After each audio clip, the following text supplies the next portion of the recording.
తాకట్టులో ఉన్న బంగారాన్ని విడిపించి ఆ రోజు ఆన్లైన్ రేటుకే మేము కొంటాం. Sharma gold company.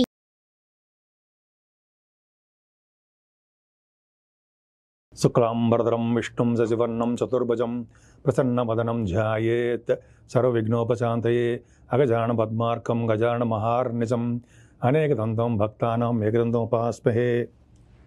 మా సుమన్ టీవీ ప్రేక్షకులందరికీ నా హృదయపూర్వక నమస్కారాలు. నా పేరు వాడ్రేవు ఆదినారాయణరావు. ఇప్పుడు మనం మే నెలలో 1 తారీఖు నుంచి 31 తారీఖు వరకు కూడా వివిధ రాశుల వాళ్ళకి, అంటే మేషరాశి నుంచి మీనరాశి వరకు కూడా ఆ రాశిలో ఉన్నటువంటి గ్రహాల యొక్క ఫలితాలు ఏమిస్తారో ఇప్పుడు మనం తెలుసుకుందాం. కన్యారాశి అండి. కన్యారాశి వాళ్ళకి మే నెలలో అద్భుతమైన ఫలితాలు ఉన్నాయి.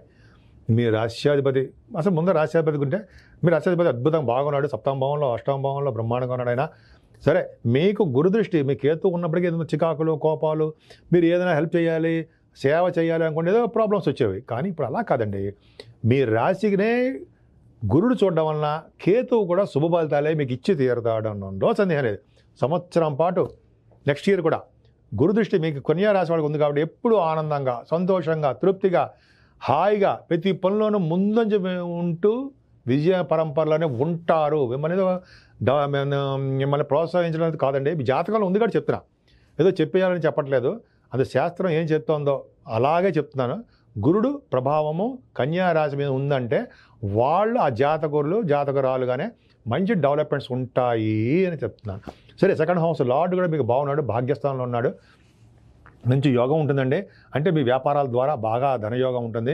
ముఖ్యంగా 2nd హౌస్ ఉందంటే బాగా ఉంది కాబట్టి వస్త్ర అంటే బాగా బట్టలు కొనుక్కోవడము, బంగారము, అలాగే చదువు బాగా రావడము, విద్యలో బాగా రాణించడము, ముఖ్యంగా బాగా మాట్లాడే శక్తి మీకు ఉండడము జరుగుతుందండి. ఎందుకంటే గురు ప్రభావం కూడా బాగుంది కాబట్టి ఎక్కువగా మాట్లాడుతుంటారు.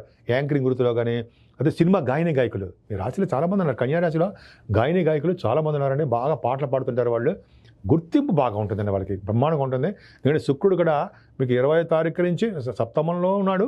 పైగా మీకు 20వ తారీఖు మీ రాశిపతి 2nd హౌస్ లార్డ్ భాగ్యంలోకి వచ్చేస్తున్నాడు. విపరీతమైన ధనయోగం.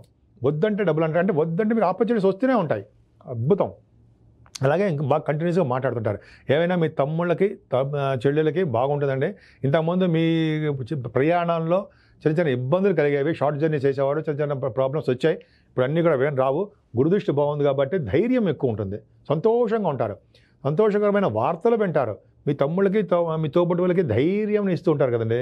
4th హౌస్ లార్డ్ గురుడు, ఇక్కడి నుంచి చెప్పాలండి. 4th హౌస్ లార్డ్ అంటే చతుర్థాధిపతి గురుడు మీకు భాగ్యంలో ఉన్నాడు కాబట్టి సంవత్సరం పాటు వ్యవసాయదారులకు చాలా బాగుంటుందండి. పంటలో నష్టం కానీ ఎటువంటి వాళ్ళ జాతకం ప్రకారం నష్టం వస్తాము, కానీ వ్యవసాయదారులకి పంటలు బాగా పండుతాయి అని ఒక ముక్కలో చెప్పచ్చు. అంతేకాదు మీ కన్యారాశి వాళ్ళకి అంతేకాదండి. 4th భావం బాగుందంటే తల్లిగారి ఆరోగ్య పరిస్థితి బాగుంటుంది, అద్భుతంగా ఉంటుంది. చదువులో ముందంజలో ఉంటారు. మీ వాహన యోగము, గృహయోగము, గృహాల్లో మీరు మంచి ఇవన్నీ గృహప్రవేశాలు అంటాం కదా, అవి చేసుకోవడానికి అవకాశాలు ఎక్కువ ఉంటాయి. మే నెలలో చాలా మంచిగా ఉందండి. అంటే 4th హౌస్ లార్డ్ భాగ్యంలో ఉన్నాడు కాబట్టి విద్యలో బాగా రాణిస్తారు. ముఖ్యంగా ఏ విద్యలో ఉన్నా సరే. 5వ స్థానానికి గురుదృష్టి అండి. ఉన్నారని కన్యా రాశి వాళ్ళకి 4th భావం బాగుంది, 5వ స్థానానికి గురుదృష్టి బాగుంది.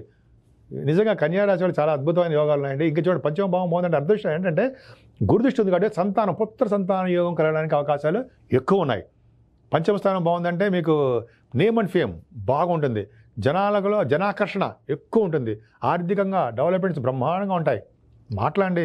పైగా స్పోర్ట్స్, 5వ స్థానం స్పోర్ట్స్ కూడా చూస్తాం. గురుదృష్టి ఉంది, బ్రహ్మాండంగా ఉంటారు.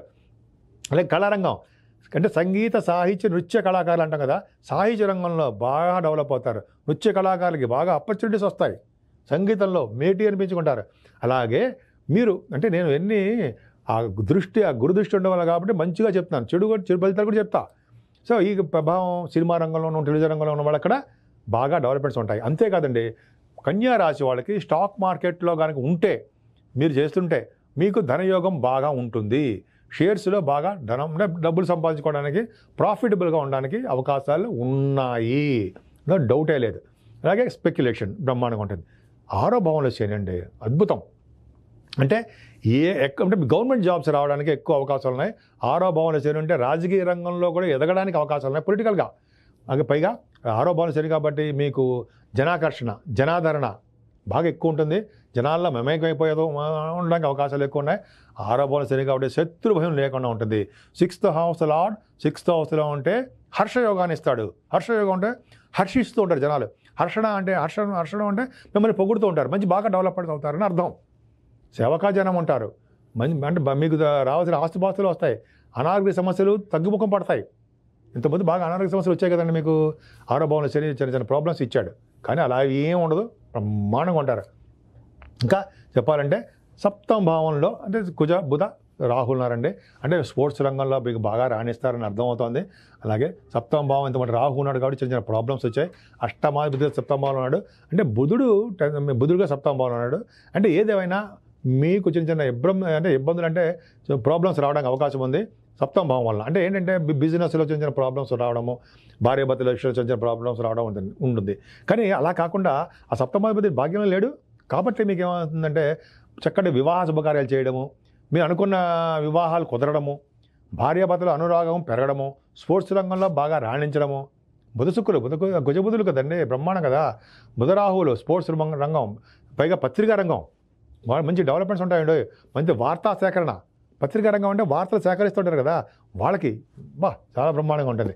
ఇంకా 8వ స్థానంలో రవి తప్పు కాదు, ఎందుకంటే 12th భావాధిపతి 8వ స్థానంలో అంటే రాజయోగాన్ని ఇస్తాడు. 6వ ఇంటి వాడు 6వ భావంలోను, 12వ ఇంటి వాడు 8వ భావంలోనూ ఎంత అదృష్టం అండి బాబు, బ్రహ్మాండంగా సక్సెస్ అవుతారు. రాజయోగాన్ని ఇస్తాడు అంటే పొలిటికల్ రంగంలో ఉన్నారనుకోండి గెలవచ్చు మీ జాతక రీత్యా. ఆ తర్వాత ఇంకా చెప్పాలంటే రవి బుధుల కాంబినేషను 8వ స్థానంలో ఉన్నారంటే విదేశ పర్యటన బ్రహ్మాండంగా ఉంటుంది, విదేశాల నుంచి డబ్బు వస్తుంది. శుక్రుడు కూడా ఉన్నాడు కదా, శుక్రుడు 8వ స్థానంలో ఉండి శని దృష్టి ఉందండి.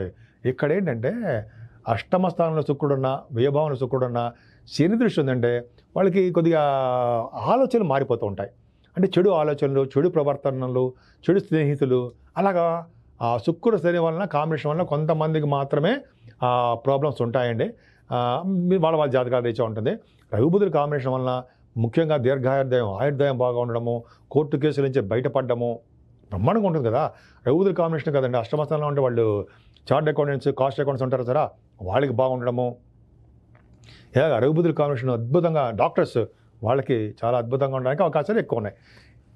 భాగ్యస్థానం ఇంకా నిజంగా ఇదండి మీకు 12th హౌస్ లార్డ్ 12వ ఇంటి వాడు 15వ తారీఖు నుంచి భాగ్యంలోకి వస్తాడు. భాగ్య రవి ఉన్నాడంటే తండ్రి గారికి ఆర్థిక పరిస్థితి ఆయనకి బాగా ఉంటుంది, ఎక్కువ కాలం జీవించడానికి అవకాశం ఉంటుంది. ఎందుకంటే రవి బాగున్నాడు. ముఖ్యంగా మ్యాలిఫిక్ అవుతారు కదా, మీకు మంచివాడు కాదు. అంటే మ్యాలిఫిక్ అంటే 12వ భావాధిపతి కూడా మంచివాడు కాదని చెప్తాం. ఆయన ఎక్కడున్నాడు? భాగ్యంలో ఉన్నాడు, గురుడితో కలిసి ఉన్నాడు. అంటే ఆయన ఇచ్చే దుష్ఫలితాలన్నీ కూడా ప్రాబ్లం ఉండదు. పైగా భాగ్యంలో గురుడు, భాగ్యంలో శుక్రుడు అండి మీకు ఎందుకంటే ఏం కావాలంటే భాగ్యస్థానం అంటే మాటల మీరు ఏది పట్టుకుంటే ఏది ముట్టుకుంటే అది సక్సెస్ అయితే తీరుతారు. ఇవన్నీ బేనెల నేను చెప్పేవని అతిశయోక్తి, నా సొంత కవిత్వం ఏమాత్రం కాదండి. ఖచ్చితంగా గ్రహాలు ఏ ప్రభావం ఉంటే ఏ ఫలితాలు ఇస్తారో వాళ్ళ జాతకాల రీత్యా మనం ఆధారపడి ఉంటుంది. అందరికీ ఉద్దేశించి చెప్తుంది కాదు కాబట్టి గురు శుక్రుల ప్రభావం మాత్రం ఖచ్చితంగా మీకు యోగాన్ని కలుగుతుంది. 7వ భాగ్యస్థానం ఉన్నాడంటే వ్యాపారాభివృద్ధి ఖచ్చితంగా బాగుంటుంది. మీకు కోరుకున్న సంబంధాలు ఏదో చెప్పాను సరే అది బాగుంటాయి. పైగా తీర్థయాత్రలు, విహారయాత్రలు బాగా చేస్తారు, పుణ్యనదులు స్నానాలు చేస్తారు. శుక్రుడు కదా, ఆభరణాలు కొనుక్కుంటారు, బంగారు ఆభరణాలు. అలాగే వాహన యోగము, గృహయోగము బ్రహ్మాండంగా ఉంటాయి. శుక్రుడు కదా, మంచి బట్టలు బాగుంటాయి. ముందు ముఖ్యంగా ఎడ్యుకేషన్ రంగంలో పనిచేసే వాళ్ళకి చాలా బాగుంటుంది. అలాగే మీరు తీర్థయాత్రలు చేయడము, గురువుగారు సందర్శించడము, కాశీ వంటి క్షేత్ర దర్శనాలు, గంగా నది స్నానాలు, సరయూ నది స్నానాలు, నర్మదా నది స్నానాలు చేయడం వలన, పైగా ఇప్పుడు అంతా కూడా పుష్కర స్నానం కదండి, నర్మదా నది స్నానం చేస్తే యమదండం నుంచి తప్పుతుంది అంటాం. యమదండం అంటే యమలోకానికి ప్రాప్తి ఉండదు, మంచి స్వర్గలోకానికి మంచి లోకానికి వెళ్తాం మన చేతులకు పుణ్య ప్రకారం పుణ్య ఫలితాల ప్రకారం. సరే ఇప్పుడు కాదు 100 సంవత్సరాలు అయిన తర్వాత సరే పక్కన పెడదాము. గురుడు ప్రభావం ఉంది కాబట్టి హైయర్ ఎడ్యుకేషన్ వస్తుందండి మీకు. గురుడు వలన హైయర్ ఎడ్యుకేషన్ వస్తుంది. అలాగే మీరు చేసిన వ్యాపారాభివృద్ధి బ్రహ్మాండంగా ఉంటుంది. బ్యాంకింగ్ రంగం కానీ, వస్త్ర పరిశ్రమలు కానీ, పుస్తకం స్టేషనరీస్ కానీ, అలాగే సిమెంట్ పరిశ్రమ వ్యాపారం కానీ, అలాగే ఫార్మా రంగం, ఆటోమొబైల్ ఇండస్ట్రీస్, ఇలాగా చెప్పుకుని వెళ్ళిపోతే చాలా ఉందంటే భాగ్యస్థానం అంటే ఇంకా వెళ్ళిపోతూనే ఉంటుంది. అంత అద్భుతం ఫలితాలు ఉన్నాయి. 10th హౌస్ లార్డ్ బాగున్నాడండి. 10th హౌస్ లార్డ్ బుధుడు మీకు అష్టమంలో ఉన్నప్పటికీ మీరు చేస్తున్న ఉద్యోగాల్లో చిన్న ప్రాబ్లమ్స్ రావడానికి అవకాశాలు ఉన్నాయి. అంటే మీకు ఉద్యోగం దగ్గరకుండా వచ్చి కొద్దిగా చేజారిపోవడమో కొద్దిగా పరిస్థితుల్లో మీకు రాలేకపోవడమో జరుగుతుంది. అలా అని చెప్పి అందరికీ ఉంటుందా? అలా ఏమి ఉండదు. బుధుడు బాగున్నాడు కాబట్టి విదేశాలు వెళ్ళడానికి అవకాశం ఉంది. ఉద్యోగ ప్రాప్తి కూడా అక్కడ మీకు అవకాశాలు ఎక్కువ ఉన్నాయి. సరే, ఇది చెప్పుకుంటూ వెళ్తే అద్భుతం. ఉద్యోగ ప్రభావం బాగుంది. ఆడవాళ్ళు కూడా చెప్తానండి, మీకు బ్రహ్మాండంగా ఉన్నాయి. అంటే మీకు ఏమి భయపడాల్సిన అవసరం లేదు. లాభస్థానం కూడా బాగున్నాడు కాబట్టి మీకు ఏమీ భయపడాల్సిన అవసరం లేదు. చాలా చాలా బాగుంది. కాకపోతే శని ప్రభావం 12 భావం ఉంది కాబట్టి చిన్న చిన్న దోషాలు, ఖర్చులు అధికంగా ఉంటూ ఉంటాయి. చిన్న చిన్న ప్రాబ్లమ్స్ వస్తూ ఉంటాయి. ఇవన్నీ మీరు పట్టించుకోవాల్సిన అవసరమే లేదు. మీకు 6వ భావంలో శని, 8వ భావంలో బుధ రవిలు, 9th హౌస్లో పక్కాగా పర్ఫెక్ట్గా ఉన్న భాగ్యంలో రవితో కలిసినటువంటి గురుడుతో కలిసిన శుక్రుడు. ఈ ఒక్క కాంబినేషన్ చాలండి ఈ ఎలక్షన్స్లో గెలుస్తారని చెప్పడానికి. అద్భుతమైన ఎలక్షన్స్ అంటే అన్ని రంగాల్లోనూ అర్థం అండి. మీరు ఏ రంగం, ఎలక్షన్స్ అని కాదు, మీరు వ్యాపార రంగం ఉన్నారు, ఉద్యోగంలో చేస్తున్నారు, అయితే ఏదో చిన్న చిన్న బిజినెస్ చేస్తున్నారు, ఏదో కార్యక్రమాలు ఉంటాయి, మీకు జోబు నిండా డబ్బులు, మనశ్శాంతి, ఆరోగ్యం ఉండడానికి అవకాశాలు ఉన్నాయి. సో గాయత్రి మంత్రం జపించడం మాత్రం మర్చిపోకండి. గాయత్రి మంత్రం జపించిన వాళ్ళకి, అయితే తల్లిదండ్రులు సేవ చేసుకున్న వాళ్ళకి, లేదా అనాథాశ్రమంలో కానీ లేకపోతే ఓల్డ్ ఏజ్ హోమ్లో పెద్దలకి సేవ చేసుకున్న వాళ్ళకి శని వలన వచ్చే దోషాలు తగ్గడమే కాకుండా శని వలన వచ్చే మంచి ఫలితాలు కూడా బాగా దక్కుతాయి. మీరు అమ్మవారిని పూజ చేసుకోండి. అమ్మవారిని ఎంత పూజ చేసుకుంటే హోమాలు, చండీ హోమం కానీ మంచి ఏ రకమైన హోమాలు చేసుకున్నా ఆ హోమ ఫలితాలు మీకు బాగా రాణించి అన్ని రంగంలోనూ విజయం సాధించడానికే అవకాశాలు ఎక్కువ ఉన్నాయి. సుమన్ టీవీలో మీ పర్సనల్ అండ్ బిజినెస్ ప్రమోషన్స్ కోసం కింది నెంబర్కి కాంటాక్ట్ చేయండి.